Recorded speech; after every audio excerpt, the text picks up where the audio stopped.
It's bold, it's risky, and it could redefine East Africa's trade map forever. Tanzania has revived a $10 billion port project so massive that it aims to rival Dubai and Singapore.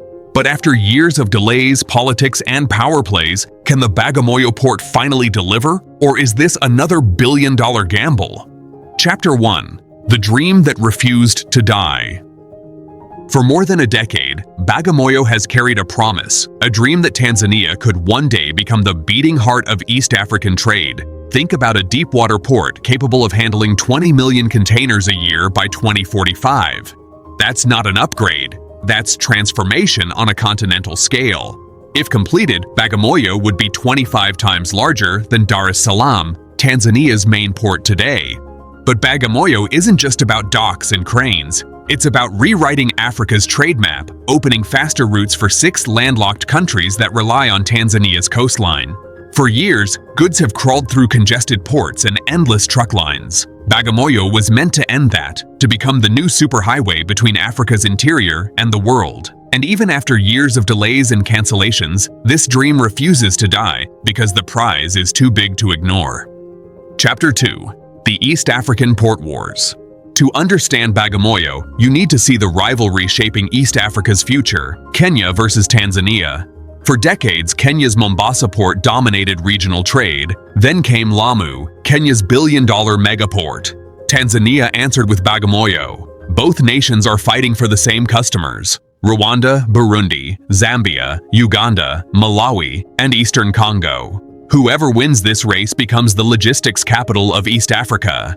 Lamu has struggled to attract steady traffic, and Dar es Salaam is already bursting. Bagamoyo's location, however, gives it an edge: direct access to deep-sea shipping routes. No waiting for tides, no long queues offshore. Ships could sail straight in from Asia or Europe, but that promise only matters if the port gets built, and every year of delay costs Tanzania billions in lost opportunity.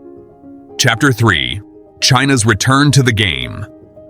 Bagamoyo's story can't be told without China. The project began under Beijing's Belt and Road Initiative, with China Merchants Holdings promising massive investment. It was supposed to be a new maritime Silk Road.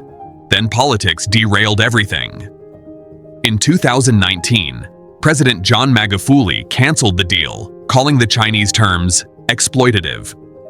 Construction stopped, investors withdrew. The dream went cold. Fast forward to today, and a new chapter is unfolding.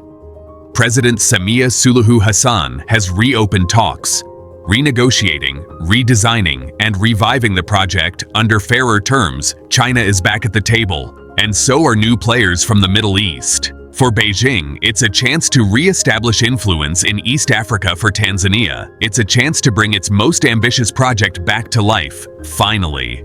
To many, Bagamoyo's rebirth marks the quiet return of Chinese infrastructure power across the continent, this time with a more balanced handshake. Chapter 4. Engineering Against Nature.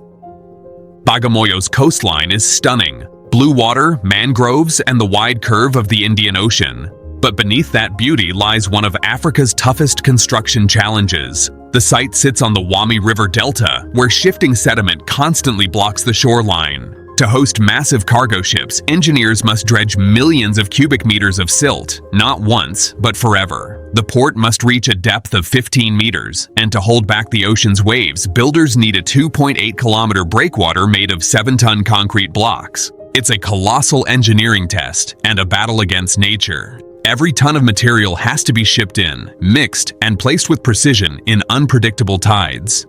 If Bagamoyo succeeds, it won't just be an economic project, it'll stand as one of the boldest engineering achievements in Africa's modern history. Chapter 5. Building Lifelines. A port without connections is just concrete by the sea. That's why Bagamoyo's success depends on its lifelines: a 65-kilometer railway and a new highway network linking the port to Tanzania's Central Railway and the Tazara line. These transport corridors are what will move containers inland to Zambia, Congo, and beyond. But the route cuts through swampy terrain that needs complex soil stabilization and drainage systems. New bridges, power lines, and stations must rise. Thousands of workers, welders, machine operators, and drivers will find jobs here. Timing is everything. If the port opens before these links are complete, ships will have nowhere to send cargo. Tanzania knows that a mistake would be fatal. That's why these connections are being prioritized. Without them, Bagamoyo would be a stranded monument, impressive but isolated. Chapter 6. The Special Economic Zone. Next to the port lies a 2,500-hectare Special Economic Zone, a new city built for industry. Here, Tanzania plans to host steel plants, food processing hubs, and vehicle assembly lines. The zone will have housing, schools, offices, hospitals, and a 50-megaliter desalination plant to turn seawater into fresh water. It's designed to attract hundreds of investors, creating tens of thousands of jobs and transforming Bagamoyo into a hub of manufacturing and export. In many ways, the goal is to build a Shenzhen of Africa, a city where trade, industry, and technology thrive side by side. But will investors come? That's the question hanging over the project. Success depends on political stability, reliable energy, and clear business policies. If Tanzania delivers those, Bagamoyo could ignite the next wave of East African industrialization. If not, it risks becoming another empty economic zone with big plans but little production. Chapter 7. Politics and the Price. $10 billion. That's the scale of Tanzania's gamble, a sum larger than the country's annual infrastructure budget. Financing a project like this takes bold partners. So far, China, Saudi Arabia, and Egypt have expressed interest, signing preliminary investment deals. But the details remain blurry. Who funds the port?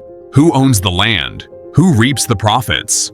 Critics warn that too much dependence on foreign loans could drag Tanzania into long-term debt. They point to examples elsewhere, ports in Sri Lanka or Djibouti, where foreign control became a political flashpoint. Supporters argue the opposite. Every major power in history has borrowed to build, from America's railroads to China's high-speed trains. They believe Bagamoyo could do the same for East Africa, unlocking trade, jobs, and new industries that pay back the investment many times over. This is the debate shaping Tanzania's future. Play it safe and grow slowly, or take a massive leap of faith to join the world's trade giants. Chapter 8.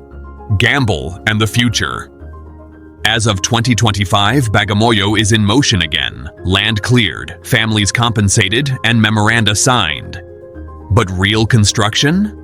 Still in early stages, officials say groundwork is complete, but cranes and containers are yet to appear. That's why many call Bagamoyo a gamble, a project that could either redefine Tanzania's economy or become another symbol of overambition. If it succeeds, it will handle cargo for 6 nations, generate tens of thousands of jobs, and make Tanzania the dominant trade hub of East Africa. If it fails, it'll join the long list of African megaprojects that promised prosperity but never delivered. The dream is alive, but fragile.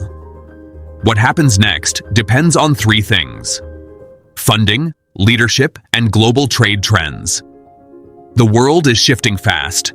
Shipping routes are changing, green ports are rising, and Africa is becoming the next big growth frontier. Bagamoyo stands at a crossroads, a bold vision that could transform Tanzania's future, yet fragile enough to fail with a single misstep. This $10 billion gamble carries huge risks, but the rewards could reshape East Africa's trade forever. Will Bagamoyo rise as the continent's next major hub, or is it chasing an impossible dream? Could Bagamoyo rise as Africa's next great trade hub, or is it chasing an impossible dream? Comments below.